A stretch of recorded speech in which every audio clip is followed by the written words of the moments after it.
So I want you to take what we're talking about here and think about what can you do to where you accomplish these 4 categories of things regularly. Because there's no question, all the experts agree. Those things you mentioned, they're all correlated to health. Oh, absolutely. Long term. And the social piece, which a lot of people don't realize, it's huge in terms of mental health, avoiding dementia. Right. I mean, social activity is as important as those crossword puzzles that you're probably sitting by yourself and doing every morning. I mean, studies show that isn't this true? Yes. That social interaction really uses a fuller array of your brain, believe it or not, than those crossword puzzles that many of you I know do.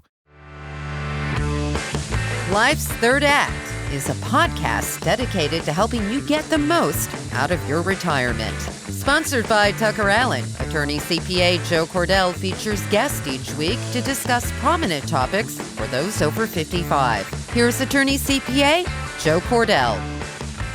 Welcome to another episode of Life's Third Act. Those of you who remember Elder Talk, well, we're still following the same format, but we think this captures better kind of the focus of this show. Consistent with that, we want to talk about the importance of having meaning in your life or fulfillment as we age. And so often, people especially who are in their last third of their life, they tend to slow down and slow down and slow down almost to where they come to a complete stop substantially before they leave this world.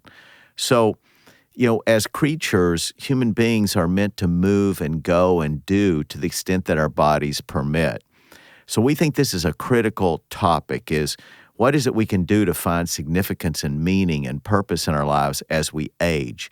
And it turns out that there are authorities in this field. It falls into the category, I guess, of a type of social work where you would study this sort of thing. But we wanted to find an expert in this field, and it turns out that we didn't have to look very far to find such a person.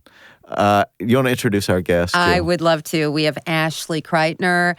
She's an activities director with Twin Oaks. Now, Ashley, we've had your grandma on the show, your mom, your dad, now you. And I understand there's like 29 family members that work for Twin Oaks. So eventually we'll get through all of you. Yeah, eventually. It might take some time, though. Yeah, a couple of years, Yeah, a couple maybe. of years, yeah. Right. Space us out a little bit. Well, we have to talk a little bit about Twin Oaks so people will understand, and then we'll put it in context of why this area of expertise that I've been talking about, it would have somebody employed whose job it is to focus on these things. Talk about what is Twin Oaks? Yeah, so we're a family-owned and operated senior care community. We actually have a couple. So we have Twin Oaks Estates in O'Fallon.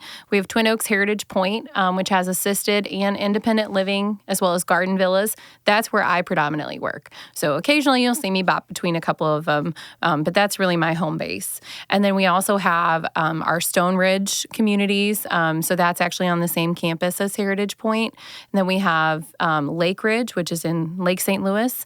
And then we have our Chestnut Ridge, and that's single-family homes. So that's a little bit out of, that doesn't work with seniors as much. But the community that I work with, Twin Oaks at Heritage Point, that is a senior living community, both with independent and assisted. So I create activities for both of those. Okay, so these facilities are located in the St. Louis metro area, generally. Yeah.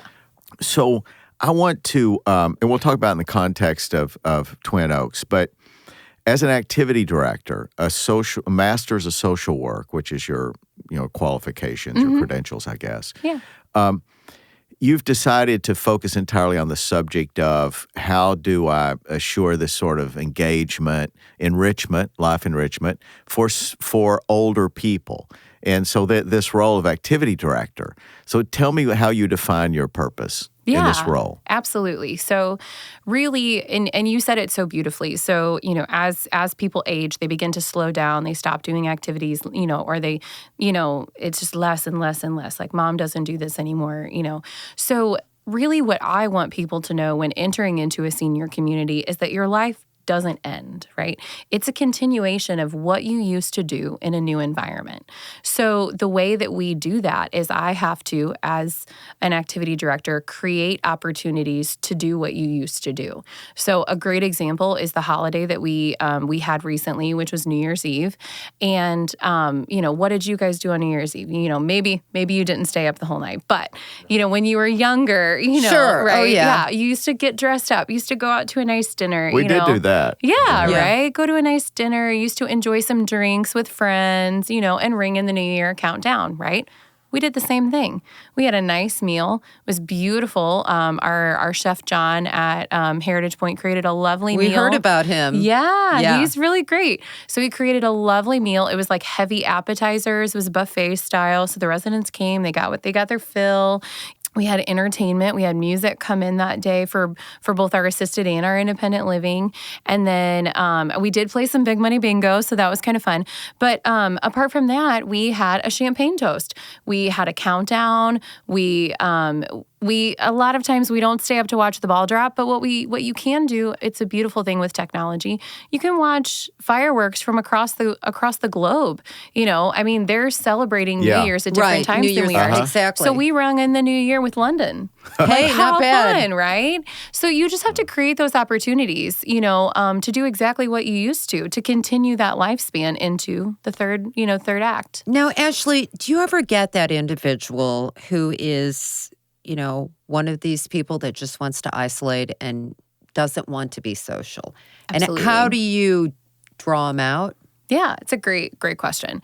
So upon admission into our community, one thing that we do is we take what's called an interest inventory, right? Interest inventory. Interest inventory. Say that 10 times fast. I know, right? It's hard. Yeah. But it's a great thing. So at the same time that you're signing your paperwork saying what your medications are and things like that, we're also asking, what do you like to do? Is TV the main thing that you love, or is it, because as we get older, you like to do that. But a great example is just this last week, I got a wonderful new admission. She's a great lady, little introverted, maybe not wanting to come out. About how old? Just as an example. Oh, yeah, about 85. Okay. Yeah. Now, often though, is that typical that people would enter one of your facilities, independent living or assisted living, at 85, or is that a little older than they normally enter? That's actually about average for our assisted living right now. Why do they wait so long? You know what? It is so funny. I don't know why they wait so long, but I do have a slightly funny story. This is pre-COVID, and he actually never came to our community, but I gave a tour to a man, and he was 93, and he said, I think I'm a little young, but I might be looking into this in the next year or two. And I was like, oh, all right, because I'm thinking my grandma lives in our community and you're older than her, but I don't know why they wait so long. I do think sometimes cost is an issue. I think that makes it hard. But I also think it's, I think that people fear it. I still think. Change. And St. Louisans are nesters. We Yes. really are. We don't want to leave. Yeah. We want to stay planted. Absolutely. And it is really difficult for us to move. Yeah, absolutely. So I steered you off your topic. So this example you were giving. This interest inventory. So the 85-year-old. The 85-year-old. So she came in a very difficult week, right? Week of holiday, right after Christmas, right before New Year's, that week, so you're getting kind of that, a lot of people get, they kind of get depressed right after the holiday. It's like a crash almost. So right after she was admitted, I talked to my colleague, Kathy, who is our admissions coordinator. She's wonderful. And she said, hey, Ashley, she's Christian. So I knew that was one thing that I could kind of talk with her about, because we do have spiritual activities. She was a farmer's wife. So she's a little bit more quiet. So I knew that kind of going in. She used to enjoy a glass of wine every night, and she liked dry wine. So I made sure at happy hour that I went to her individually. And that is the big thing with introverted people. You can't just send them a flyer. You can't just announce in our community, announce it overhead, right? And introverted person, you have to go and invite them because that invite Directly, in person, not over the phone, and you have to kind of say things like, can't wait to see you there. It'll be great to have you. That makes a world of difference to an introverted person. So the next day, right, so she, had her interest inventory the next morning, made sure to invite her to our daily devotion program. Didn't ask her that, to input a lot. Just kind of let her observe. Because that's the other thing. If you invite them and then you push them to maybe talk a lot or, give a lot of input. Might scare them off. It'll scare them off. And then for our New Year's toast, I made sure I had Chardonnay. I made sure I had her favorite wine, introduced her to another woman who grew up on a farm, and those are the kind of things you have to make connections. We do better no matter what age we are when we're engaged with other people. Absolutely. We have to have those friendships, Absolutely. that companionship. So give us another indication or give us some examples of things that would be on your inventory list. Yeah, absolutely. So something that I try to make sure is that we're enriching the whole person, right? So as you mentioned, I'm a social worker. So I got my bachelor's at Lindenwood University and I got my master's at UMSL, both wonderful schools that still inspire my work. A lot of people think when you're a social worker, it has to be something clinical, right? Or, I have to work for CPS. It's, it's just, but it's not. Social work, you can work in a lot of different avenues. So one thing that they taught us was the biopsychosocial spiritual model. And right? Biological, so physical. We need that whiteboard in here, don't we? Right? Yeah. So the physical person. So what I do when I use this model to plan my activities, I try to make sure that every day, or at least every other day, all of those needs are being addressed. So, people need to make a note of this as a category of activities. Yeah. So let's go through bio. Yeah. So bio, we have exercise classes, right? During COVID, it was really hard to do exercise classes because, we were all worried about the, breathing too, because it's all about the droplets and things. So we did a lot of classes, where we would go out and take walks. We would do scavenger hunts, things like that. I think it was St. Patrick's Day. I did a shamrock scavenger hunt where everybody had to find oh my gosh, it took me so long. But I made different color shamrocks and I hid them all over the community and you had to get them. And whoever found, I only had like 4 gold shamrocks.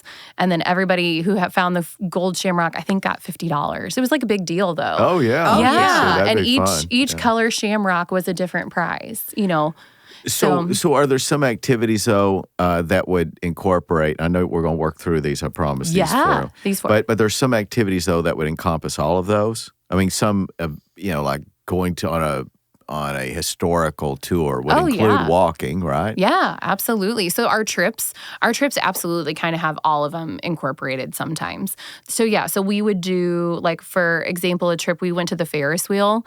So that has your walking, that obviously has the big one in St. Louis. Yeah. So you're learning something, that's your psycho, Psychos too. What's the third? Spiritual and social. So social is really any time we're getting together, but on a daily basis, right? I can kind of tell you. So on a daily basis, we start our day with daily devotion. So that's your spiritual right there, right? We're, asking if someone needs prayers. We're sharing our faith, whatever it may be. But that's voluntary, obviously. Absolutely. But I bet of a substantial majority. In Missouri, where you all are located, what would you say, 80% would attend something like that? I would say it kind of depends. I would probably say more 20 or 30. Oh, wow. Okay. Yeah, it's not a majority. It's not. Okay. Now, the things that get majority, that would be like your social events. So spiritual, you're still got a pretty good amount. 20 to 30 for me is a pretty good amount, especially at 9:30 in the morning. Okay. It's a little bit earlier, Now, our big, when a minister comes in, yes, you're getting close to that 60, 70, 80 range, But would you say, is it fair to say that most of the residents have faith? Absolutely. I would attend church. That you're definitely talking about an 80%, So what about Roman Catholic versus Protestant? Yeah. What is the breakdown? Because I assume there's a Jewish community that I know focuses on Jewish residents. I don't think we have a large Muslim population. I mean, it's just less than 1%. Yeah. So I assume we're talking about Protestant and Catholic largely. What's the ratio? I would definitely say more Protestant than Catholic. Now, in our community, Catholic is pretty big because my grandmother was, and my grandmother is Catholic. So we do like in O'Fallon, where my grandmother will lead rosary every day, right? So that's pretty important to them. At Winsville, we have rosary maybe 2 to 3 times a week. But then we have daily devotion, which is a Protestant. It's a, non-denominational, Christian service. But I would definitely say if you're breaking down our community, there's maybe a couple that don't practice a faith or don't believe in in a higher power. And then you have probably a good 70%, of the population would, maybe 60% would be Protestant, and then probably about 20% or so, 30% would be Catholic. Let me insert a message here, and that's that those of you who are not living in a community, which I assume is the majority of some sort, still, I want you to just transpose these things we're talking about and think of them in terms of what you're doing in your life, in your individual home, where it can be very much harder to accomplish the social and other things. That you just have to stretch harder. It's so easy to become a hermit when you're living in a house by yourself. But still, I realize that's the majority of you probably. So I want you to take what we're talking about here and think about what can you do to where you accomplish these 4 categories of things regularly, because there's no question, all the experts agree, those things you mentioned, they're all correlated to health. Oh, absolutely. Long term. And the social piece, which a lot of people don't realize, it's huge in terms of mental health, avoiding dementia. Right. I mean, social activity is as important as those crossword puzzles that you're probably sitting by yourself and doing every morning. I mean, studies show that isn't this true? Yes. That social interaction really uses a fuller array of your brain, believe it or not, than those crossword puzzles that many of you I know do, or something similar. Now continue with what? You start out the day, you have... Yeah, so we start out the day with daily devotion, and that would be that spiritual piece that we're needing, right? Then we might have some exercise. I even lead a sing-along that kind of gets people moving. Like it's all chair-based, and we have a great time with that. Then we have something called, so that's our bio, our physical. Physical needs are also met at mealtime, met by our nurses, right? But actual activity-wise, that would be like your exercise classes, which we work with our physical therapist. They're amazing, and they do our classes. I also lead some classes, so it's a really great thing. So then after that, we would have Java Music Club. That's kind of our psychological, and it is a therapy-based group that's centered around music. And it's centered around memories. Every day has a different topic. So give us an example. Yeah, absolutely. It's oh my gosh, Java Music Club is a great program.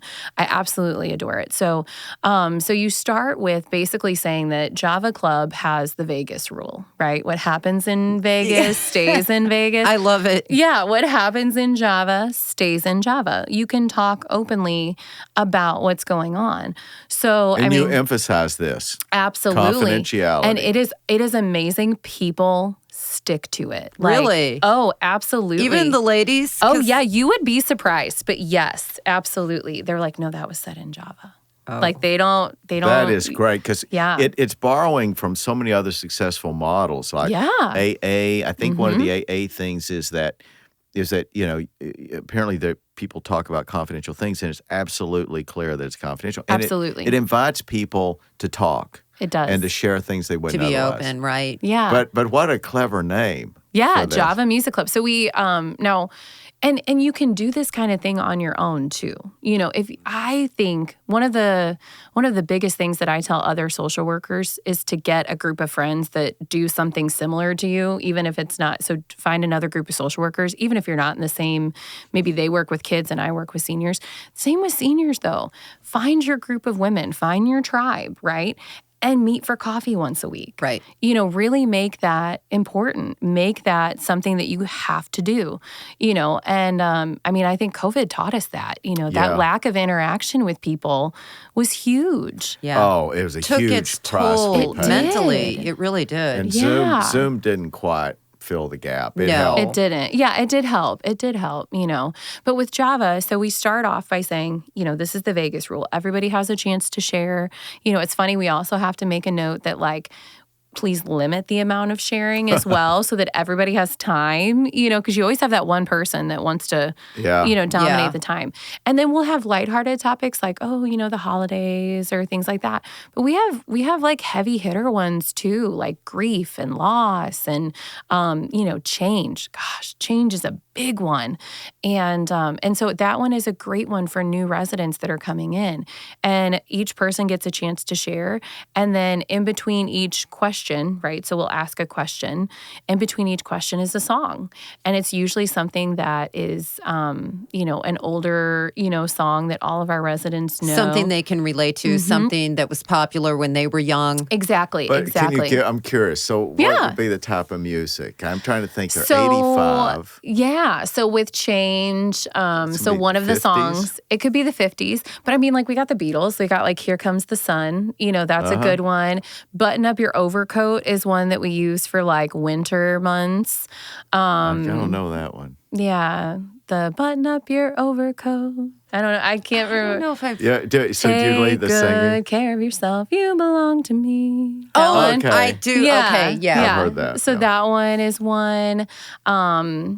The big one, the Java Music Club song, I'm blanking a little bit. It's like You've Got a Friend in Me, but it's not the one from Toy Story. But it's, and then the other one is I'll Be There for You. That's what we end every Java Club with. And everyone sings it? Everyone sings it. And the amazing thing is in our community, it's very well known that that's the song. We actually did an Advent by candlelight for our women, and we incorporated it into there. And I also used Christmas carols and things. No one sang. Everyone saying, I'll be there for you. Really? Because that's the song that they all know. Java is very important to our community. And how long are these Java sessions? An hour. Okay. 1 hour. And how many times a week? Once a week. Once a week. I don't recommend activities go beyond an hour because truth be told, you're going to lose attention, and no one really wants to do anything for more than an hour. You know? True. So I recommend a perfect activity is between 45 minutes and an hour long. So now, tell me though, in terms of this this model you described, like the mental or what would it be, cognitive? I don't know what category that would be. But do you do field trips? Yes, absolutely. Our trips are very big. So some of the highlight ones. So during COVID, it was very hard. We couldn't get out of the bus, right? So we would take, we did sightseeing trips, and then we hit a new ice cream place. And then when we ran out of ice cream places, we went to donut places. And then when we ran out of donut places, we went to fast foods. And, we drove through and we did picnics in the park because we needed to get out. So during COVID, we would go to different parks like Bush Wildlife, or that area, the conservation. We went to Quiver River State Park. That's a really nice park. I love that park. Gorgeous, right? And we had a picnic, right? Because you can rent out those gazebos for next to nothing. Yeah. So we would do those on nice days. And then, on days that weren't so nice, we had picnics at our facility. We would go out, take a tour wherever we were, and then, and then come back and eat whatever we picked up. But now that we're allowed to be out, the first trip that they wanted to do was the aquarium, which just opened up in St. Louis. That's an awesome Still haven't one. been there. Really? either, Yeah. no. Oh, it's really fun. This month on our trips, we're going to the Conservation Center in Alton. I can't remember the name of it right now. So what about History Museum? art museum? Do you ever do that? We do. The art museum is a lot of walking. So my residents don't totally love that one. But yes, we have done like the transportation museum before. That's a great one. I was just there last summer. I love that. Yeah, the Daniel Boone home is a great one. Our residents really enjoy the Daniel Boone home. I'm trying to think of some of the other, like, we went to the Fabulous Fox and we did a tour of there. Oh, that would be interesting. Yeah, the Fox Theater was super fun, getting to learn about when it was built, kind of how it got revamped. Right. Those I are bet great going trips. to the Transportation Museum really brought back a lot of memories. Seeing all the old cars, from absolutely over the years. Yeah. Those are really fun ones that we do. So can people suggest activities? Absolutely. And You have so a suggestion box? We actually have a resident council meeting. Oh, So okay. it's in person. Okay. And you can do it by a suggestion box too. But we actually have a resident council meeting and we have a president who's a resident. And she is like my eyes and ears when I'm not there. She tells me kind of, because sometimes people don't really want to bring up what they want to do or what they don't like in a room full of people, but they'll totally tell their neighbor. So so Justin is my administrator in Wentzville. He's my older brother. And we meet with our residents, and my dad does this in O'Fallon. He's the director there. And we meet with them to talk about like our activity plan, our dining plan, housekeeping, nursing, and we get concerns, compliments, complaints there. And then that's what I use along with the feedback that I get from our resident president, and then our families as well, So then, so a lot of the ideas for activities may imitate or percolate from this initial meeting, and then they make their way up to you guys, and then it's a matter of, is it financially feasible? So you probably have to have a certain number of people that have an interest in a particular activity for it to justify. I usually say a trip has to have a minimum of 8 residents. The only trip that I do that doesn't have a minimum is when we go to Jefferson Barracks, which is the only national cemetery that we have in Missouri. And the only reason I have that is because I have widows. So we actually go there twice a year on Veterans Day and on Memorial Day. Not on those days. Either the day before or the day after, around, and we go and we lay flowers and a penny on the graves. So that one I don't have a minimum because I can't tell a woman we can't go. No, yeah. I mean, it would just kill me. And that is probably one of my favorite trips. It's a beautiful trip. And how many ladies usually go? And gentlemen? Yeah, even? Gentlemen too. I think this year I had 5 from one community and about 5 from the other. So what is your ratio? Your ratio of men to women? I know women predominate. It's always going to be more women than men. I would say in O'Fallon, you're maybe looking like 80-20. I mean, in our assisted living in Wentzville, I would definitely say it's probably like an 80-20 too. In our independent, maybe a little bit more. Maybe you're getting into that like 75. But it's definitely. I have to ask, do you ever have any romances that blossom? Absolutely. I mean, any marriages or? No marriages. I've never had a marriage, but I was actually just talking to my mom about one the other day, and they're so sweet. They're like, they're like little teens. They hold hands in the hall, and it's like going back to high school. It is. As that's probably healthy. Yeah, and what's great is, sometimes the families are involved too. So like with this particular one, they invited, each other to family gatherings at Thanksgiving. And I was like, how sweet. Taking your friend home for Christmas. That is. Christmas and Thanksgiving. So yeah, sometimes you do. Do you ever get 2 ladies fighting over one man or 2 men fighting over a lady? There's a shortage of men, it sounds like. like. There is. I've never had that before. I've only been that I know of. I've never had that. And I've only been, technically, I've been in the field since I was like 13, but I've only been in this position for so long, and you don't really learn things when you're the little snack girl, Yeah. So, but yeah, no, I've never had that happen before. Yeah. So what was it like growing up in this family? Yeah. And being so involved. It was at a young age. Yeah, it's funny. I honestly assumed that everybody lived in their family business, basically, because It was normal to you? It was normal, so my grandma started Twin Oaks out of her own home. And about what year was that? In 1981. 81. Yeah, so we're celebrating 40 years this year. And my mom, I don't know if she kind of talked about that when she was on with you guys. She was actually a dance instructor for a long time. And we actually we had an apartment in that building. So I just assumed that I actually thought we were going to move to Ponderosa when I was a kid. I was like, well, they have an ice cream machine, so I really want to live here. Just assumed everybody lived, But my first job, probably I was trying to think back, when I was thinking about coming on the show, to what my first job was at Twin Oaks. And I was 13, and I was the snack girl. And so I would come around with a big cart full of goodies. My generation's obsessed with like Harry Potter and things like that. I was basically like the trolley girl. I had all the snacks and the candies and the coffee and the cocoa and stuff. And I would go room to room around 7 o'clock at night. Was it a cart you were pushing? Mm-hmm. It was a cart, just like a little cart, two-tiered cart. And I would ask if they wanted anything off the cart, and I would kind of talk with them and stuff. And then eventually my uncle moved in, and he was a farmer, and he always needed to be busy. And so I would grab a Dr. Pepper for him, and he would push the cart, and, I would do that together. And I think he looked forward to it more than I did, And then as I aged, my roles, became a little bit more, a little bit more advanced, I guess. So I became a nurse aide in college, and one of my favorite jobs when I was in college, and then I eventually worked in the receptionist, and then on to activities.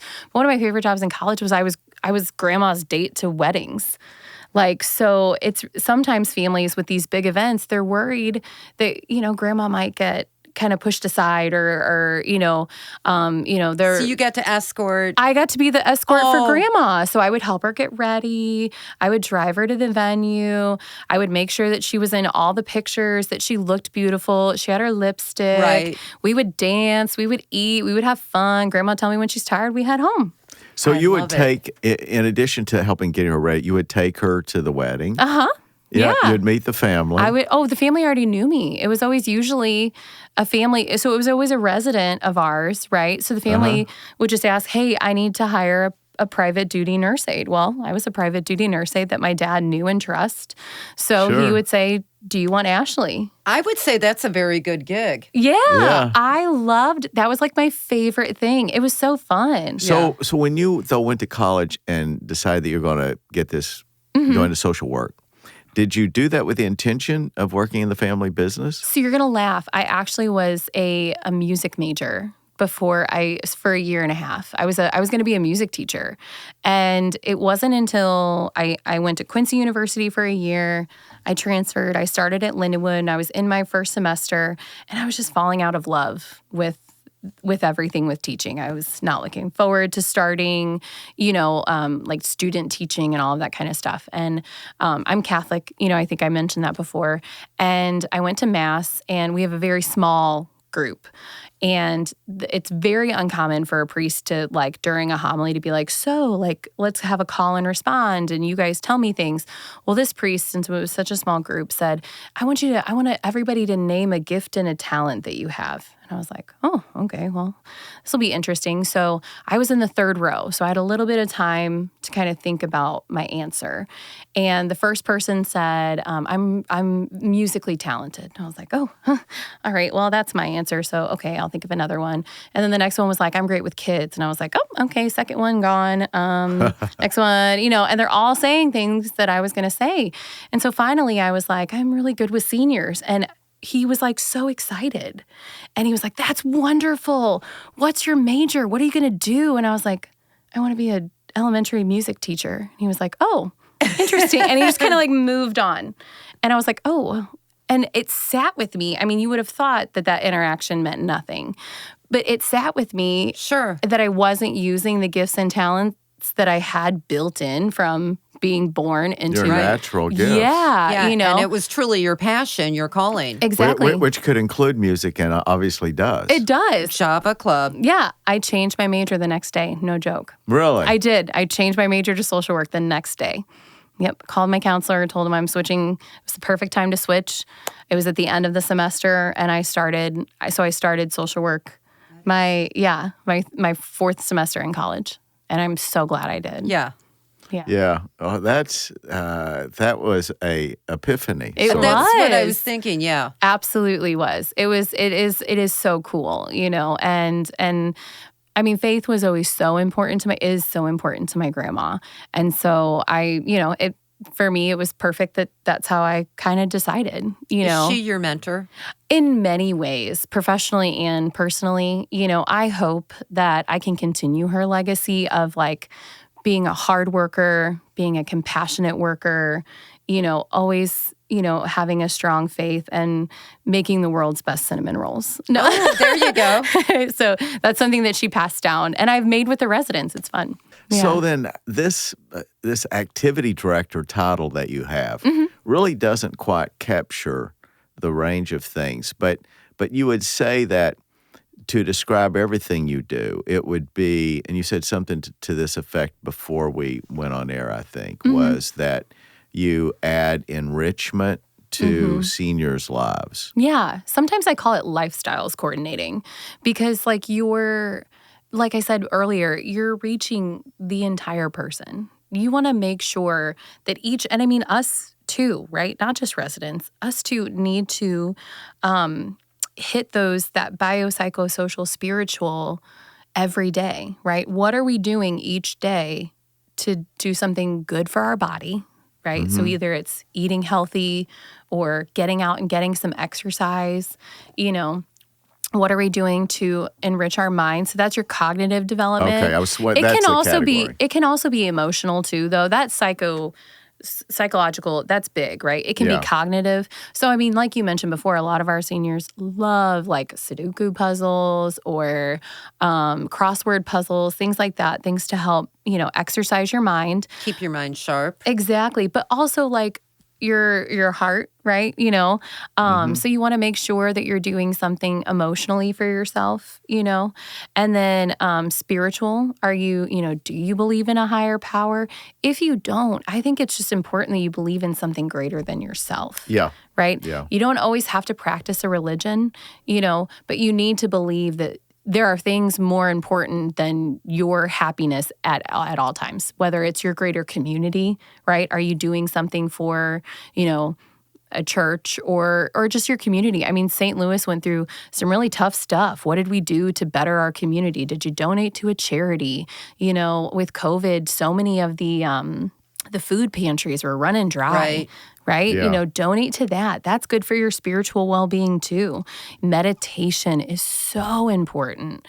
It's so good to take even just 5 to 10 minutes in the morning and affirm yourself. I actually have an app called I Am, and it sends me daily affirmations 5 times a day. There are a lot of Really? those apps out. Right. I mean, really good apps. Yeah. And that's so important for our seniors. As we age, there's a lot of beauty in aging. I love one of my seniors, like she said, I don't know what the whole conversation was, but really like once you get older, she doesn't care what people think anymore. And I'm like, gosh, I wish I were you. I'm still 30 and I care. Like I care what the Joneses are doing, and she's like, psh. She's like, the Joneses moved out. I don't need it anymore. She did. Yeah. So that's the beauty in aging. But a lot of times we're hard on ourselves. Even in our own communities, we'll see people who will compare, like, their daughter visits her more than my daughter visits me. And that they internalize that. And that gets hard, I bet. or, she's 91 and we have a 100-year-old that is amazing and, moving around and everything. And there's maybe an 85-year-old who's in a wheelchair and she's like, but she's 100. Well, and so we're hard on ourselves. We need to affirm ourselves daily. Right. And then and social. I mean, your social is so important. Yeah. Getting with your friends, calling up your friend. I'm always, as just a person, I'm always trying to make sure that I'm continuing to grow my friendships. Even if it's just a text or a phone call once a month, I'm blessed that I have friends that understand I get busy. And one thing wonderful about about community living among many things. One thing that especially though is that it kind of pulls you into social settings and pulls you into sort of engagements that it's too easy to just let go if you're at home. Absolutely. I mean, it's such an effort at home, and when you're living in a community environment, and we've said a lot on this show. We've had several people who are affiliated with communities of various sorts for older people, and I'm a big fan of it already. I can tell you, and we've talked about this. I mean, my wife and I've talked about it. I see it as when the time comes that we will definitely choose to live in a community. I can't imagine us, even if we can afford it, and we probably could, to have all those services come to our house. I don't think I want that. But a lot of people do, and I know that, especially maybe the generation that I'm looking at right now or that most of our listeners. But I think the younger generation in large numbers is going to say, the older I get, the more I want to be living in an environment where I have the sort of interactions, the things you describe. Yeah. Because it just makes it easy to accomplish those necessary things for health. Absolutely. And the good thing about it is kind of like what I said earlier, like you're continuing what you did at your home, right? Just in a new environment. And it takes the pressure off.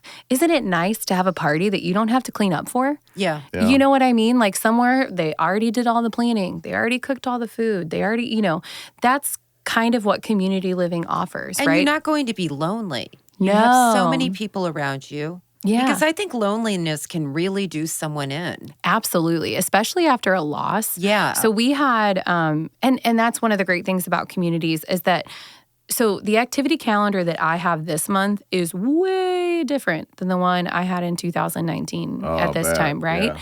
So in 2018 or 19, I had 4 widows come in all at the same time within 2 weeks of each other. All of them had lost their husband that month. And so I actually started a grief and loss group. It's no longer happening right now because I don't have many people that are needing that service anymore. But that's the great thing about community living is you're going to find someone who's going through the same thing. You just walk out your front door and Absolutely. there it is. Absolutely. And that's not easy to accomplish when you have a single family dwelling. No, it's in the not. neighborhood. It's not. And like you mentioned, I mean, here's the truth. I believe that community living keeps you young. It's so great because it makes it so much easier to go and talk to your friend if she lives right down the hall than it does to call her up, go to a coffee shop, order what you need, or say someone doesn't drive anymore, find someone to drive you there, right? Right. It's a lot of effort. Yeah. It's even easier to see family. I have one set of 3 siblings and I have one set of 2 siblings just in our community. So it's even easier for them to see their brother and sister. 3 siblings. 3 siblings live in the same community. Over 80? Oh, I love it. Yeah. All over 80. Yeah. It's amazing. And so, I was joking around with my brother. I was like, that's going to be us someday. And he's like, oh, good.